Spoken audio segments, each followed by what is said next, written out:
दादा, आज अधिवेशन सुरू होते आणि नवीन सरकार पुढे काय आव्हान असणार आहे? एक तर हे 3 दिवसाचं अधिवेशन आहे, 7, 8 आणि 9. 7 आणि 8ला नवनिर्वाचित विधानमंडळाचे जे सदस्य आहेत त्यांचा शपथविधी होणार आहे. 9 तारखेला विधानसभेच्या अध्यक्षाची निवडणूक आहे आणि 3 दिवसानंतर हे अधिवेशन समाप्त होणार आहे.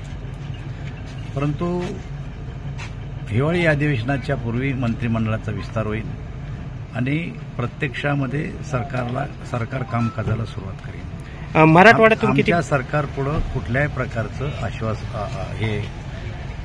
आव्हान नाहीये, कारण प्रशासनाचा अनुभव आमच्या मुख्यमंत्र्याला आहे. मागचे 5 वर्ष आणि हे 2.5 वर्ष जनतेच्या उपयोगी आणि शेतकऱ्यासाठी ज्या काही योजना आहेत त्या आत्ता आहेत त्या तर चालूच ठेवतील. यापेक्षाही अजून शेतीमध्ये आणि संसारामध्ये गुंतवणूक करण्याच्या योजना आमचं सरकार आखेल. त्यामुळं हे सरकार लोकप्रिय असं प्रकारचं सरकार आहे. दादा, मराठवाड्यातून किती जणांना स्थान अधिकार मुख्यमंत्र्याचा आहे. गृहमंत्रीपदावरून रस्सीखेच चालू, त्याच्याबद्दल काय सांगा? बिलकुल रस्सीखेच नाहीये, सगळं सुरळीत आहे. वर्तमानपत्रां चॅनलना ही रस्सीखेच दाखवली.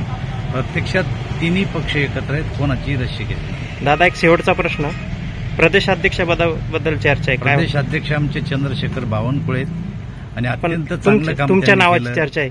अत्यंत चांगलं काम केलं आणि त्यांच्या नेतृत्वात पहिल्यांदा 132 भारतीय जनता पार्टीचे सदस्य निवडून आले. त्यामुळं हा विषय काही उपयोगाचा नाही. धन्यवाद.